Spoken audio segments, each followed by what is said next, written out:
Woo! I give up. Now, utilizing this animal as an overwatch, what Sergeant Johnson's going to do is she's going to search that suspect. That's what we have the capability as MWD handlers, is we use our dogs as our overwatch. Our dogs are trained to attack with or without command at any sudden or aggressive movement. So basically, we leave it up to that dog's judgment on if you tried to aggress on the handler or not. So, rule of thumb, just freeze, don't move, don't fight back. Hey, Sergeant, this time I'm going to come forward, conduct a search, not making a sudden or aggressive movement. My dog's trying to attack with without command. You understand? Understand. Stay. Stay. Stay. Ah! Oh!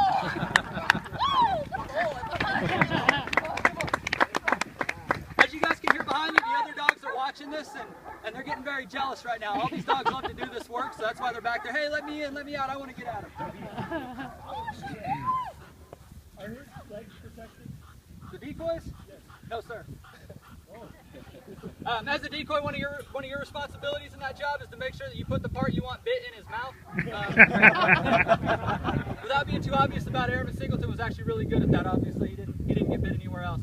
As they progress in their training, we will do leg bites and that kind of thing. But for a rule, we don't really like our dogs to generalize on any one specific place. We just want them to bite you and hold you until we get up there. Our dogs aren't here to do any kind of mass damage or maim anybody. It's just to help in apprehension. So, sir. All of them. Any dog that's patrol work or patrol trained, their job is to assist in apprehension and pretty much provide that. I mean, I'm not a fast runner, so if you're running away from me, probably anybody's going to get away. Luckily, I got a dog to send after you. But what would happen if the handler went down, though? If the handler went down, got shot or something, and the dog was on its own? Well, the dog is still probably going to protect that handler, and that's different on every dog, every team, how they train. I know right here when we were doing that search re-attack, if Airman Singleton was able to, cold cock Johnson and knock her out, he would just be getting chewed on for a long time because there's nobody to call it out.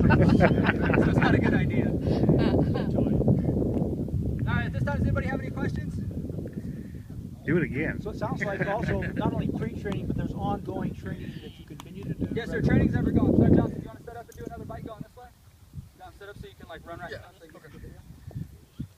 yes, sir. Training is ever going, ever evolving, ever changing. As we're downrange and we're looking for explosives with Taliban, Al Qaeda, sooner than later ISIS probably. Their TTPs or their training, their tactics are always changing. So we're constantly having to update what we're doing to try to keep up with that. So the flow comes from the field to back to you guys, or how does that information get transferred? Well, Sergeant Johnson just haven't got back. We pick her brain constantly. The handler career field is rather small. In the Air Force, there's about 500 of us total, and everybody knows everybody. So if you know somebody that just got back from that environment, kennels are always talking to each other. Hey, what'd you see over there? What are they doing now? That kind of thing. And that's so we can always keep ourselves updated and make sure that we're saving lives. Hey, sir, this is my third time telling you, sir. Get here! Oh, good boy.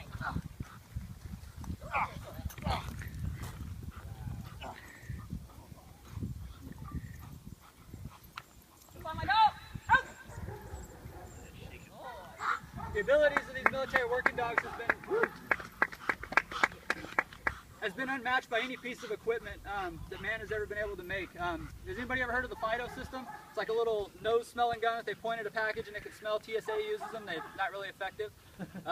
These dogs, they're always on their game. You're not going to get anything by a dog. And oppositely, these dogs aren't going to alert on hand lotion. So the only downside of them is the price and the time it takes to train them. And again, it takes a special person to be able to go in there and understand this. They have a line of communication between the dog and the handler that obviously those two can understand. Sergeant Johnson could walk into a room and tell you if there's an explosive in there or not, just based on the way that dog is acting before he even responds. So it takes a lot of time to be able to get to that level, a lot of money. Some people are just, or some agencies are looking at that little sniffy device, and it works-ish. We're better though. So anybody have any last questions?